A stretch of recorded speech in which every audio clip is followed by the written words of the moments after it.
So we were saying the interesting part of this as well was, the equality when it comes to this process, right? So we've spoken about candidates, resigning, and the employers, so the people paying them, their boss essentially saying, look, we don't accept your resignation in, non-legal terms, but you see what I mean. And we're going to do everything we can to keep you, and you're the sort of pillar of this company, and we want to make sure that you stay, right?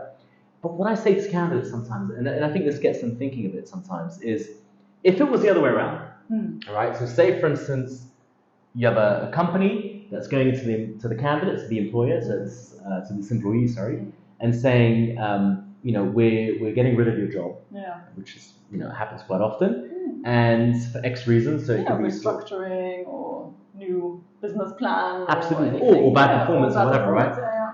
Would you have as a candidate, would you have an opportunity to then dispute that? Counter offer. You can't say, but I don't accept your dismissal. You won't. So it's completely one-sided. So sometimes I find that, employers will tell you anything you want to hear to stay. Have you seen that? Have you encountered that from your end? Yeah, absolutely. As in, sometimes they also think about, obviously, the cost associated with hiring a new person, sort of, getting them on board, also explaining sometimes depending on the position, but you have to explain to your clients, why the usual point of contact is no longer there, and all of a sudden they have to get used to someone. They started a project. They started a project, exactly. So there's so much handover, and they know it's like such a hassle and a headache, let's say, to get someone else up to speed, to find someone first of all, 100%. And then you also have to negotiate with them. So yeah, sometimes maybe they do, oversell a little bit what they can offer, and they, pull something out of their magic hat a little bit and say, but we were just about to give you this really exciting project, so you should really stay. And then as an employee, you'd be like, well, this project came out of the blue, you didn't tell me about this 3 months ago, this 100%. Is funny. And so, while sometimes things can fall into place, maybe, sometimes there's also an element of, the company just trying to, hold on to you. Exactly. I mean, you see it in the IT sector. I suppose that's where talent's so hard to come by. If you have a developer coming in and saying, "Look, I'm looking to leave," because they have 15,000 other offers going on in hundreds of countries, what do you do in that case? Because at what point is too much? Too much of the salary, too much of the increase that completely messes up your salary grid or pay structure. And that's another point as well. So if you're counter offering and you're increasing more money for that person to stay, you probably have to do the same thing for everyone else. That's the thing. And that creates an imbalance. And then probably the other people are like, well, he's or he or she has got more money than me, so I'm going to leave. So where does it stop? I think as an employer, at some point you've got to cut your losses and say, if this person really wants to leave, let them go with a very good recommendation letter on good terms, because you never know, maybe they want to come back. And you're probably better off winning someone for the future like that, maybe someone that's going to go into another management position, Yeah, no, absolutely. And I've seen that in businesses, especially in the IT sector, as you said, where, their annual salary increase went a little bit through the roof all of a sudden because they were, trying to keep people left, right, and center based on only the salary. But then either they forgot to look at other, work conditions, work environment, types of advantages that they can offer that are not just the salary. So maybe it would have been interesting to also see, okay, is there something else we can improve for our employees?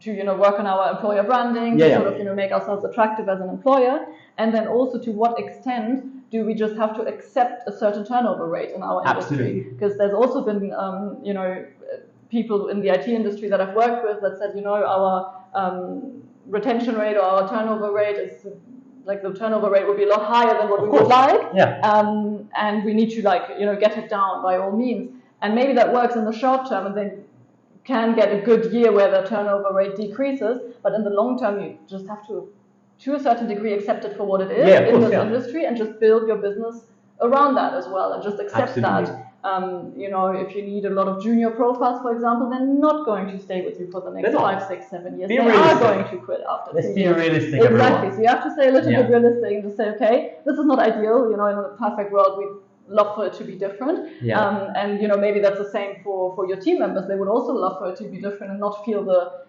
constant pressure to move forward in their career and change employers. Absolutely. They might have this impression, especially for junior profiles, that it looks bad if you stay too long in your first job, but you need to move upwards. So many quickly. conflicting things. Exactly. As well. So I think you need to just look beyond that at some point and just accept it for what it is to a certain degree. Look, I love these sort of topics. I mean, HRs are, passion, if you can call it Absolutely, that. yeah. So, I mean, we want to hear from you now. I mean, we can talk about this forever, but it's 40 degrees outside and there's only so much we can do.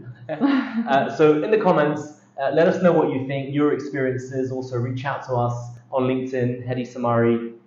Sabine Bastet. Thank you for remembering your name. Thank you. And we'll be doing these quite regularly. But yeah, drop us a line also, maybe on the topics that people want to hear about. Yeah, exactly. If there's anything you would like us to go into in terms of HR-related topics, entrepreneurship-related topics, and also if you've received really good advice or you found a really good solution to a specific, conundrum you found yourself in, as someone who was maybe faced with a counter offer, obviously let us know that as well, because I'm sure lots of people are going to be interested. I'd love to hear that. Absolutely. Right. I think that's it for this episode. Absolutely. We look forward to your comments, I guess. And thanks for tuning in. Absolutely. See you next time. Bye-bye. Until then, bye-bye.